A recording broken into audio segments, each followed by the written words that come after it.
हाय, मैं संजीव, आप लोग का दोस्त। आप सभी को नवरात्रि की हार्दिक शुभकामनाएं और माता रानी की कृपा आप सब पे बनी रहे। आइए शुरू करते हैं क्लास 12th के संधारित्र का दूसरा लेक्चर। आज के इस लेक्चर में हम लोग संधारित्रों का संयोजन सीखेंगे। संधारित्रों का संयोजन कैसे किया जाता है और उससे न्यूमेरिकल भी सीखेंगे, बहुत ही सिंपल वे में। जैसे कि बच्चों को प्रॉब्लम होती है संधारित्र के न्यूमेरिकल को करने से, मैं आपको एकदम बेहतरीन सी ट्रिक बताऊंगा, एकदम छोटी सी ट्रिक, जिसको लागू करने के बाद आप संधारित्र के कैसे भी सवाल हो, कितने भी टफ सवाल हो, आप उसको कर लोगे। दोस्तों आइए शुरू करते हैं। संधारित्रों का संयोजन आज की क्लास में हम लोग पढ़ने वाले हैं। संधारित्रों का संयोजन।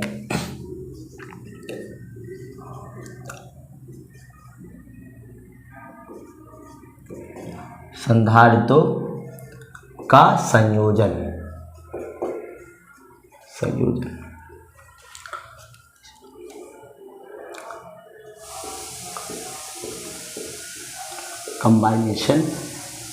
कॉम्बिनेशन ऑफ कैपेसिटर ये पढ़ने वाले हम लोग आज। देखो संधारित्रों का संयोजन, जैसे कि अगर मैं एक चीज आपको बताऊं, ये जो संधारित्र हैं आप लोगों ने क्लास 12th में समांतर क्रम श्रेणी और श्रेणी क्रम संयोजन ये पढ़ा होगा। समांतर क्रम और श्रेणी क्रम तो सेम है यही, लेकिन बस इसका थोड़ा सा उल्टा होता है, जस्ट अपोजिट। इसमें हम लोग पढ़ेंगे श्रेणी क्रम संयोजन। श्रेणी क्रम संयोजन इसको बोलते हैं series order combination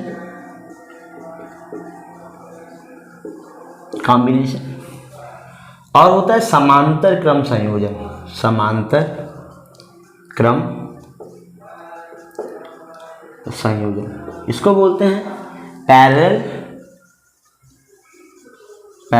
order combination या सीक्वेंस बोल सकते हो। ऑर्डर मत बोलो इसको ऑर्डर नहीं, इसको बोलो सीक्वेंस कॉम्बिनेशन।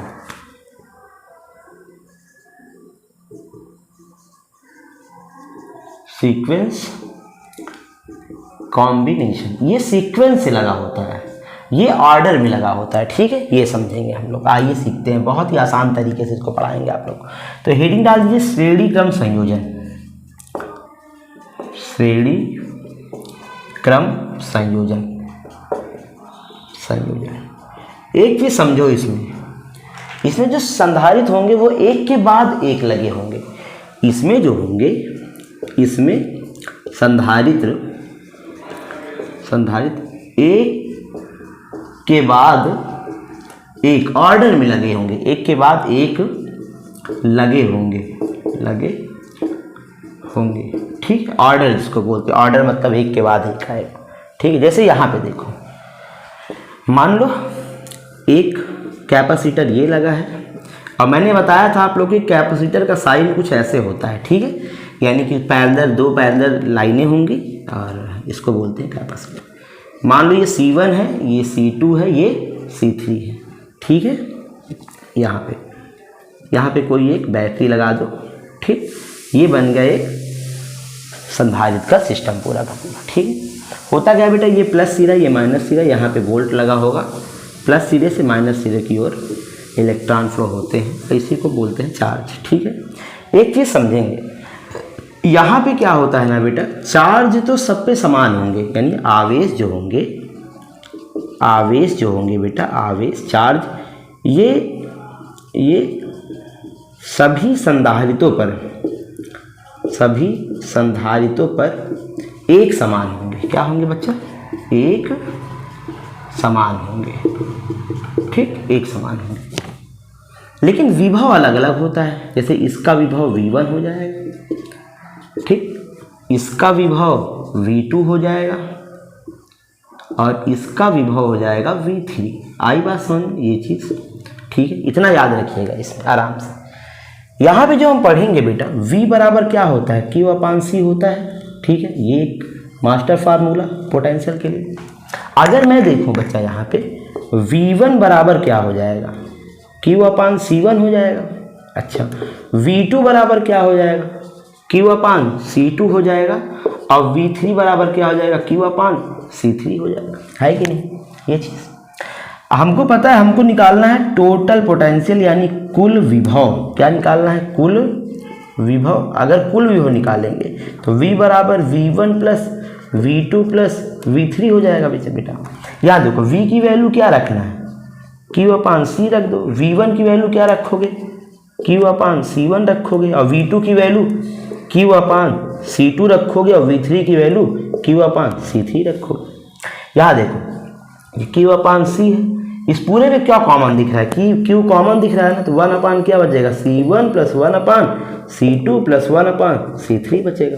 देखो यहाँ Q से Q कैंसिल कर दो, बचेगा क्या यहाँ पे बेटा, यह आएगा 1/C बराबर 1/C1 plus 1/C2 plus 1/C3, ये आ गया।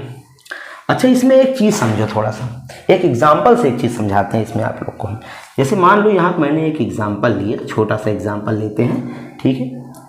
ये कोई ए पॉइंट है, ठीक है। यहाँ पे कोई एक 3 माइक्रोफैरेड का एक संधारित्र लगा है। यहाँ पे कोई एक 3 माइक्रोफैरेड का एक संधारित्र लगा है, और यहाँ पे एक 3 माइक्रोफैरेड का एक संधारित्र लगा है। सपोज दैट हम मानते हैं वो किसी भी का लगा रह सकता है, ये बी। अगर हमसे पूछे ए और बी के बीच का कुल संधारित्र बताओ, टोटल संधारित्र, तो क्या करेंगे, 1/C बराबर 1/C1 plus 1/C2 plus 1/C3 रख देंगे। तो यहाँ देखिए क्या हो जाएगा, 1/C बराबर C1 की जगह कितना है, 3 माइक्रोफैरेड, C की जगह 3, और ये क्या है 3। तो यहाँ देखो बेटा थोड़ा सा कि 1/C बराबर, अच्छा तीनों का एलसीएम कितना होगा, 3, और ऊपर कितना आएगा, 1 प्लस 1 प्लस 1, तो 1/C बराबर 3/3, काट दो, कितना आया, 1 माइक्रोफैरेड आया कि नहीं आया। तो ये चीज़ समझो यहाँ पे कि जब संधारित्र श्रेणी क्रम में हो, ऑर्डर में हो, तो बेटा उनका जो तुल्य कैपेसिटर होता है वो क्या आता है, कम होता है, घटता है। यानी यहाँ पे क्या समझा आपने कि श्रेणी क्रम में संधारित्रों को जोड़ने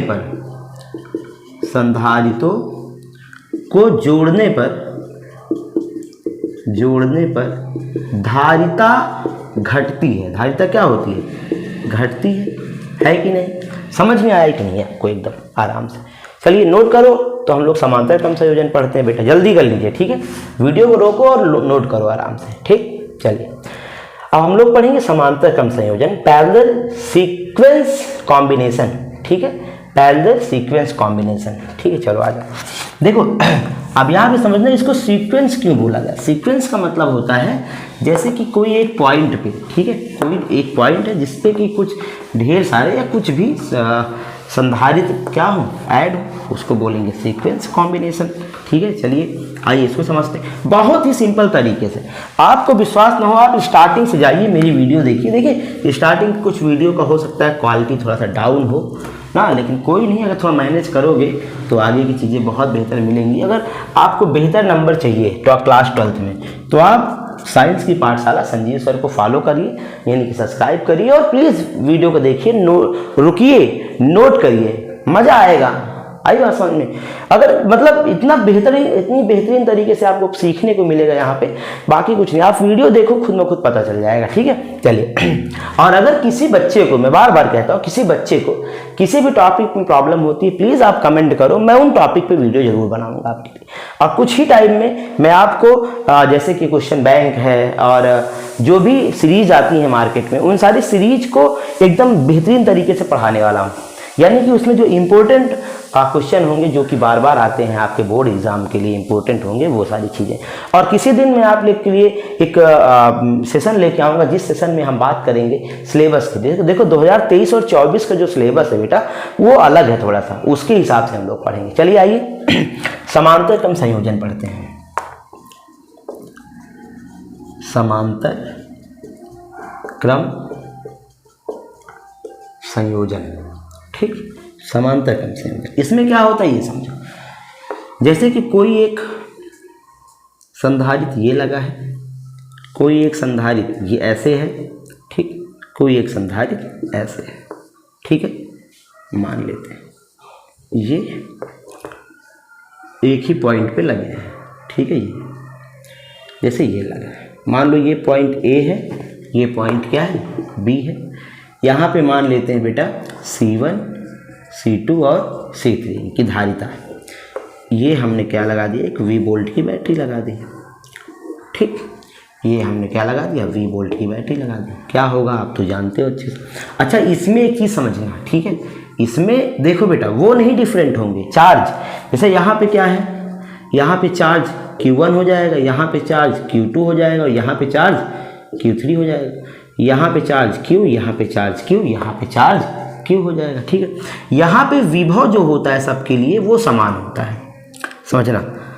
यहाँ जो आवेश होगा बेटा, यहाँ समझो, आवेश सभी संधारितों पर अलग अलग होता है, अलग अलग होता है, ठीक। और विभव क्या होता है बेटा, विभव ये एक समान होता है, एक समान होता है, ठीक है। जैसे देखो जब भी कोई चीज़ करो ना, उसके बारे में थोड़ा लिखना सीखो। जैसे कि इसमें अगर माना वाना लिखना तो लिख देना सीधे सीधे। माना कोई C1, C2, C3 संधारित्र हैं जो कि एक दूसरे से पैरेलल कॉम्बिनेशन में यानी कि समांतर क्रम में जुड़े हुए हैं, जिन पर आवेश Q1, Q2 और Q3 है, जिनका विभव V है, ठीक है, और इन पर एक V वोल्ट की बैटरी से इनको संयोजित किया गया है, तब इसकी तुल्य धारिता क्या होगी, ऐसे लिखते हैं। अच्छा, ये चीज़ें अपने दिमाग में चलाओ सारी चीज़ों को। अगर आपको बेहतर नंबर चाहिए, जैसे कुछ बच्चे मुझसे पूछते हैं सर क्वेश्चन बैंक से पढ़ने पे नंबर अच्छा आता है या बुक से या तो नोट से या टीचर से, तो मैं एक बात बोलूँगा, आप कुछ भी प्रेफर कीजिए, आप बुक प्रेफर कीजिए, आप क्वेश्चन बैंक प्रेफर कीजिए, आप किसी टीचर का पढ़िए, लेकिन एक चीज़ समझो, इन सब का जो है ना, इसको अपने से एनालिसिस करना, इनको समझो बस। आप जैसे हमसे पढ़ रहे हो तो हमसे जो टॉपिक है उस टॉपिक की क्लियरिटी को समझो, उस टॉपिक में है क्या वो समझो, बाकी चीज़ें अपने दिमाग से, अपने सेंस से लाओ। जब आप अपने सेंस से उन चीज़ों को अपनी कॉपी के अंदर इंक्लूड करते हो ना, तब आपका नंबर एक बेहतर जाता है। जैसे कि अगर कुछ टाइम पहले की बात करें तो जब क्या अगर मैं आपको, जैसे आपको हम एग्जाम टाइम में एक क्वेश्चन बैंक दे दें, लो बेटा इस पे कर डालो, क्या बेहतर नंबर आएगा क्या? आप पास तो हो जाएगा 70%, 75%, लेकिन वो रिजल्ट नहीं आ पाएगा जो आपकी इच्छा है 90+ आए। आज के समय में बेटा 90+ लाना तभी कुछ मजा आएगा लाइफ में। और सही बताया ना, इससे रिजल्ट कोई मायने नहीं रखता आपके सक्सेस लाइफ में। लेकिन हाँ एक चीज है, आपके जो मनोबल है ना, इसको इतना बूम करता है, इतना तेजी से बढ़ाता है कि रिजल्ट ये डिसाइड नहीं करता कि आप अपने लाइफ में क्या करोगे, ठीक है। बस हाँ एक चीज बोलूंगा कि रिजल्ट आपको आपके मनोबल को बढ़ाता है, आपकी फैमिली को, आपके सारे लोगों के दिमाग में आपकी एक इमेज क्रिएट करता है रिजल्ट। तो रिजल्ट इज मस्ट भाई, रिजल्ट तो आपको बेहतर ला के देना ही पड़ेगा। बाकी आप अपने लाइफ में देखिएगा, जब भी कभी क्लास 12th वगैरह करके आगे निकलोगे ना, तो आपको वास्तविकता पता चलेगी कि असलियत क्या है। असलियत में लोगों का केवल हुनर और उनका पैशन ही काम आता है। आप अपने लाइफ में मान लो 50,000 की नौकरी करने लगे, 1 लाख की नौकरी करने लगे, लेकिन कभी जब उस चीज़ों से, जैसे आपको उन चीज़ों की इच्छा होती है जो चीज़ आपको नहीं मिलती। जैसे प्रेजेंट टाइम में हमारे पास सब्सक्राइबर नहीं है, तो मुझे इच्छा है कि मेरे ढेर सारे सब्सक्राइबर हो जाए, लाखों सब्सक्राइबर हो जाए, करोड़ों। लेकिन जो ये कैटेगरी तक पहुंच चुके हैं उनसे बोलो तो वो तो कहीं ना कहीं कुछ और सोचने लग जाएंगे। जैसे आपकी लाइफ में अभी मान लो पैसे नहीं है या गर्लफ्रेंड नहीं है, तो आपकी मन में इच्छा होती है ना ढेर सारी हो, सब कुछ हो, है ना। लेकिन जब वो चीज़ मिल जाएगी ना, तो वो मतलब आप मेरी बात समझ रहे हो। इसीलिए कहते हैं कि क्लास 12th है, मन लगा के पढ़ो और एक बेहतर नंबर ला के दो, एक बेहतर रिजल्ट लेके आओ। अपने आसपास, अपने स्कूल का, अपने पिताजी का, जो सबसे ज़्यादा खुश पता है कौन होता है? सबसे ज़्यादा खुश बाप होता है, बाप। क्योंकि वो जो नहीं कर पाता है वो आपसे एक्सेप्ट करता है कि मेरा बच्चा वो करके दे मुझे। और लोग इसको गलत वे में समझते हैं। लोग कहेंगे कि आप नहीं कर पाए, क्या किया आप मेरे लिए। मैं आपसे हाथ जोड़ के कहता हूँ, सबसे एक निवेदन करता हूँ कि कभी भी अगर एक अच्छे बेटा बनना है आपको ना, आप दुनिया में कुछ भी करो यार, आप जो कुछ करना है वो करो। आप बुरे हो, आप क्या हो, समाज आपको किस नज़र से देखता है डजंट मैटर, लेकिन आपकी माँ, आपके पिता, आपके भाई, आपकी बहन, ये सब आपको किस नज़र से देखते हैं ये डिपेंड करता है। मैं एक बात बोलूँगा अक्सर से, लाइफ में कुछ भी करो यार, चाहे वो आपका हो चाहे ना हो, लेकिन कभी ये शब्द मत बोलना अपने पिताजी के सामने कि आपने हमारे लिए क्या किया, क्योंकि बाप ये नहीं सुन सकता। आप समझ लो कि बाप तो वो है यार जिनकी मतलब परिभाषा ही बहुत अलग है। बाप सब कुछ त्याग देता है अपने बच्चों को बड़ा करने के लिए, और बच्चे क्या करते हैं, अंत में बच्चे बोल देते हैं ये चीज़ कि आपने हमारे लिए क्या किया। कभी ये मत बोलिएगा कि चाहे जो हो जाए, आप 10,000 कमाते हो, 5,000 कमाते हो, नहीं कमाते हो, कुछ भी करते हो, बस ये दिमाग में बैठा के चलना कि आपके पिता, आपकी माता, आपके भाई बहन, ये सब आपके बारे में गलत ना बोले। बस समाज तो पता नहीं किसको किसको गाली देता है, जो कंडीशन के हिसाब से, सिचुएशन के हिसाब से धारणाएं बदल देते हैं। ठीक है, ज़्यादा बात कर रहा हूँ मैं, कोई बात नहीं, यही पढ़ते हैं, जज्बात में बैठ जाते हैं, क्या करें अभी ना। चलो आ जाओ, तो यहाँ पे देखो Q बराबर क्या होता है, CV है ना। चलिए, अगर मैं Q1 निकालूं, क्या निकालूं बेटा, Q1 निकालूं, तो C1 V1 हो जाएगा, है कि नहीं, सॉरी C1 V हो जाएगा। अगर मैं Q2 निकालूं तो C2 V, अगर मैं Q3 निकालूं तो C3 V हो जाएगा, है ना। अगर मुझे निकालना है कुल आवेश, क्या निकालना है बेटा, कुल आवेश, तो भैया Q बराबर क्या होगा, Q1 plus Q2 plus Q3। Q की वैल्यू क्या रखोगे, CV, Q1 की वैल्यू C1V प्लस Q2 की वैल्यू C2V प्लस Q3 की वैल्यू C3V। इस पूरे में क्या कॉमन दिख रहा है आपको, V कॉमन है, जब बचेगा C1 plus C2 plus C3 बचेगा। V से V क्या कर दो, काट दो, क्या बचा, C बराबर C1 plus C2 plus C3। चलिए ये आ गया, है ना। आइए इसमें एक चीज़ देखते हैं, छोटा सा एग्जाम्पल लेते हैं इसमें, छोटा सा एग्जाम्पल। मान लो ये एक धारिता लगा है 3 माइक्रोफैरेड का। सर 3 वाला क्यों लेते हैं, आओ हमको मज़ा आता है 3 वाले लेने में तो 3 वाला लेते हैं, है कि नहीं। आपकी जो इच्छा यार, आप आज़ाद हो, आज़ाद भारत के नागरिक हो, आप जो करना, जो इच्छा करो गुरु, सब कुछ करो, बस दायरे में रह के करो यार, सब कुछ अच्छा लगता है।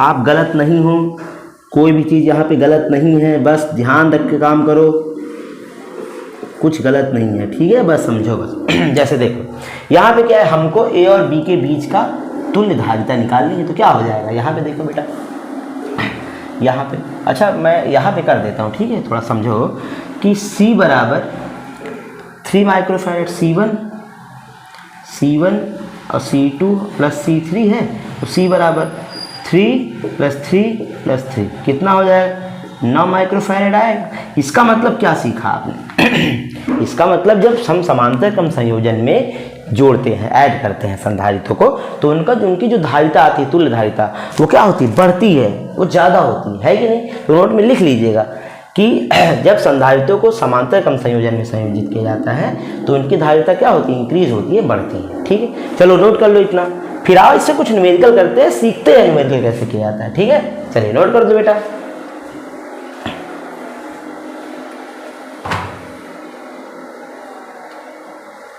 होगा ये, हाँ खत्म कर दें।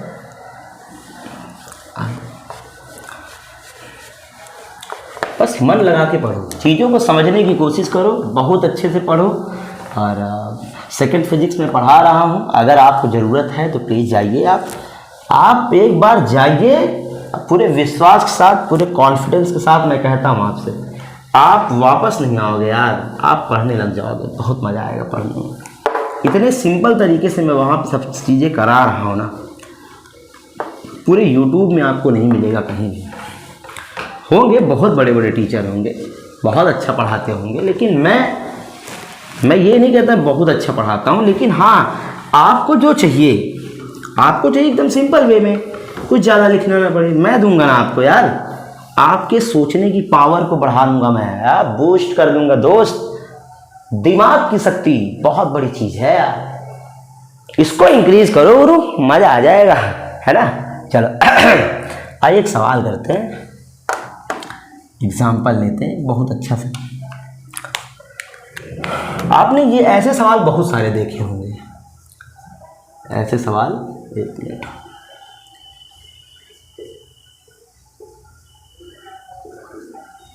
है ना, आप ऐसे सवाल बहुत सारे देखे होंगे।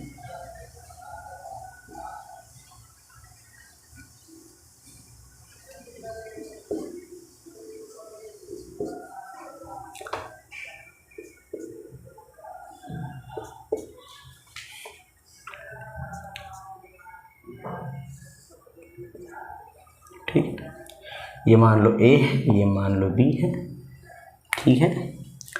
एक संधारित्र यहाँ बीच में लगा है, एक संधारित्र यहाँ लगा है, एक संधारित्र यहाँ लगा है, एक संधारित्र यहाँ लगा है, और एक संधारित्र यहाँ लगा है। ठीक, आपने ऐसे मान लो इसको दे देते हैं 3 microfarad, 3 microfarad, 3 microfarad, 3 microfarad, 3 microfarad, 3 microfarad, 3 microfarad, 3 microfarad, 3 microfarad, 3 microfarad, 3 microfarad, 3 microfarad. ठीक है, चलो इसको नाम दे, ये दे देते हैं 2 microfarad, 2 microfarad, 2 microfarad, 2 microfarad, 2 microfarad. ठीक है जी, ऐसे सवाल आपने देखे होंगे। सुनिएगा, अक्सर से याद रखिएगा, अपने दिमाग में बैठा लो। जब हम संधारित्र के सवाल करें तो जहाँ पे पूछा हो उससे दूर जाएंगे, या से यहाँ से नहीं शुरू करेगा हमेशा यहाँ से शुरू करो, हमेशा जहाँ से पूछे उससे थोड़ा सा दूर जाके सोचिए, बहुत सिंपल हो जाएगा सवाल। जैसे यहाँ पे देखो, एक पॉइंट ये है, एक पॉइंट बी है। अगर आप देखो तो यहाँ से ये सब ऑर्डर में लगे हैं, श्रेणी क्रम में लगे हैं, ये पूरे श्रेणी क्रम में है। ठीक है, तो एक काम करो, पहले आप यहाँ से देखो ये तीनों को, ये तीनों देखो किस में लगे हैं, श्रेणी क्रम में लगे हैं, है कि नहीं, श्रेणी क्रम में लगे हैं। तो इनका अभी आपने क्या, श्रेणी क्रम में 3-3 लगे थे कि नहीं, 3-3 लगे थे। कैसे किए थे आप, सबसे पहले समझो। अगर मैं देखूं यहाँ पे कि इनको सबको नाम दे दें क्या, कुछ नहीं, ऐसा सिंपल करो, एक करके सॉल्व करेंगे आराम से। चलिए आई करते हैं, क्या करेंगे यहाँ देखो, 3 माइक्रोफैरड, 3 माइक्रोफैरड, 3 माइक्रोफैरड, ये श्रेणी क्रम में है। किसमें है बेटा, श्रेणी क्रम में है। तो स्टार्टिंग में जो श्रेणी क्रम का सी आएगा 1/3 प्लस 1/3 प्लस 1/3। इसको माइक्रोफैरड को फैरड में बदलने की कोई ज़रूरत नहीं है, नॉर्मली करते हैं। ये 3 आया, 1 प्लस 1 प्लस 1, यानी 1/c बराबर 3/3 आया, कट गया। सी का मान 1 माइक्रोफैरड, कितना आ गया बेटा, 1 माइक्रोफैरड आ गया। इसका मतलब जो है कि ये तीनों मिलके क्या हो गए, 1 माइक्रोफैरड बन गए, है ना। जैसे देखो यहाँ पे मैं बना देता हूँ इसको, केवल इतना बनाता हूँ कि ये जो है ये पूरा जुड़ के कितना हो गया बेटा, ये 3 माइक्रोफैरड हो गया, और सॉरी 1 माइक्रोफैरड आ गया, और ये कितना है, 2 माइक्रोफैरड। ठीक, समझो आराम से। ये और ये देखो पैरेलल में लगे हैं, अगर ये पैरेलल में लगे हैं तो जो यहाँ पास आएगा, समझो मेरी बात को ये कितना हो जाएगा, 3 हो जाएगा। अगर ये पैरेलल में लगे हैं तो 1 माइक्रोफैरड 2 माइक्रोफैरड मिलके क्या हो गया, 3 माइक्रोफैरड। फिर देखो, फिर इनको देखना, इसको देखना, इसको देखना, इसको ऐड करोगे श्रेणी क्रम में कितना आएगा, 1 माइक्रोफैरड, फिर यहाँ पे 1 माइक्रोफैरड, फिर ये देखो दोनों 2 माइक्रोफैरड, 1 माइक्रोफैरड, 3 माइक्रोफैरड। फिर यहाँ पे देखो ये चीज़, यहाँ पे वही आएगा, इसको ऐड करो 3 माइक्रोफैरड, यानी कि टोटल इसका जो आंसर आने वाला है बेटा वो कितना आएगा अंत में। ठीक है, यहाँ पे कितना, ये जोड़ोगे 3 माइक्रोफैरड, 1 माइक्रोफैरड, और यहाँ पे ऐड कर दोगे, कितना आ जाएगा, ये इसका आंसर आ जाएगा 3 माइक्रोफैरड। समझ में आया कि नहीं आया आपको, ना समझ में आया हो तो कमेंट करिएगा, हम और अच्छे से बताने की कोशिश करेंगे, लेकिन समझ में आ गया होगा। चलिए आगे।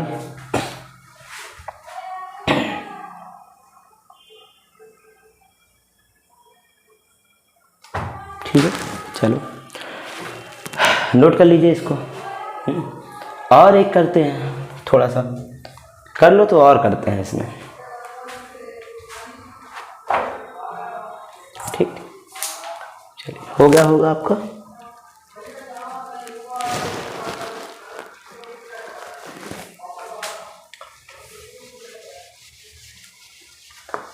बहुत आसान होता है, बस थोड़ा सा करने का वो समझिएगा, इनके ऑर्डर को पहचान लीजिएगा। ऑर्डर को पहचान लोगे तो आप कर लोगे आराम से। ठीक है, जैसे एक सवाल और देते हैं आप लोग को यहाँ पे। ठीक है, यहाँ पे देखो,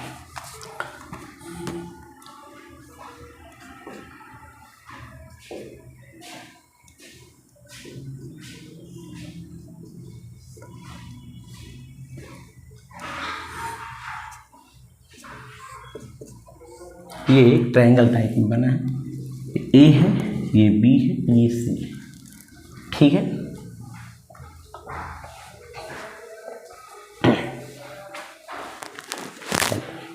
यहाँ देखो, मान लो ये 2 माइक्रोफैरेड के लगे हैं, ये भी 2 माइक्रोफैरेड के हैं, ये 4 माइक्रोफैरेड के, ये 4 माइक्रोफैरेड के, और ये भी 4 माइक्रोफैरेड के, ये भी क्या है 4 माइक्रोफैरेड। आपसे पूछ ले कि ए व बी के बीच, ई के बीच। ठीक, अगर ए व बी के बीच पूछ ले बेटा तो क्या करेंगे, इधर से निकल आराम से, ए और बी, इनसे दूर जाओ, सी पे आओ, क्या देखोगे, ये पूरा ये श्रेणी क्रम में है, तो 1/c बराबर क्या हो जाएगा, 1/c1 plus 1/c2 plus 1/c3 plus 1/c4। ठीक, तो 1/c बराबर 1/c1 की वैल्यू कितना 4, c2 की वैल्यू 4, c3 की वैल्यू 4 प्लस c4 की वैल्यू 4, ये आ गया 4, 1 प्लस 1 प्लस 1 प्लस 1, तो 1/c बराबर 4/4 कितना आ जाएगा 1 माइक्रोफैरेड, यानी सी का मान कितना आ गया 1 माइक्रोफैरेड। अगर आप देखोगे बेटा तो ये कुछ ऐसे बना होगा, अगर हम इसको बना दें सॉल्व करने के बाद तो कुछ यहाँ पे ऐड हो जाएगा, है कि नहीं। ये 1 माइक्रोफैरेड का है, ये 2 माइक्रोफैरेड और ये 2 माइक्रोफैरेड। अब देखो ए और बी, आप पूछें ये दोनों तो सीरीज में हैं, इनका कितना आ जाएगा, ये दोनों का 1 आएगा। तो अगर आप देखो इसको भी सॉल्व करोगे तो ये हो जाएगा बेटा आपका 1 माइक्रोफैरेड का। ठीक, ए और बी, और ये जो लगा होगा ये भी 1 माइक्रोफैरेड। आप देखो ये सीरीज में, तो इनका टोटल आंसर कितना आएगा 2 माइक्रोफैरेड। समझ में आया कि नहीं आया, नोट कर लीजिए आराम से। और इसमें जैसे भी सवाल अगर आपको आते हैं, जो भी टाइप के सिंपल उम्पल जो भी नहीं समझ में आता है, आप उसको कमेंट करिए, हम उसको ज़रूर करने की कोशिश करेंगे। ठीक है, चलिए तो ऐसा करते हैं ना कि आज का वीडियो यहीं तक रखते हैं, और इसमें हम आपको जब न्यूमेरिकल की क्लास लेके आऊँगा मैं, ये ख़त्म हो गया पूरा चैप्टर, यानी कि पूरा विभव पोटेंशियल, इसमें धारिता भी हम लोग पढ़े, संधारित्र भी हम लोगों ने पढ़ा अच्छे से। तो इस पूरा चैप्टर कंप्लीट कर लीजिए, मैं आपको एक न्यूमेरिकल की सीरीज़ लेके आऊँगा, एनसीईआरटी के पूरे न्यूमेरिकल हम करेंगे इस चैप्टर के। और अगर किसी बच्चे को जो भी बुक आपकी है, जो भी बुक से आप पढ़ते हो, एक बार हमको प्लीज़, अगर क्वेश्चन में प्रॉब्लम होती है किसी भी चीज़ में, तो आप ये व्हाट्सएप नंबर है मेरा, आप इस पर आप फ़ोटो खींच के भेज दीजिए, मैं आपको वो सवाल अच्छे समझा के बताऊंगा। ठीक है दोस्तों, चलिए ठीक है, मिलते हैं आप लोग से नेक्स्ट वीडियो में। थैंक यू दोस्तों।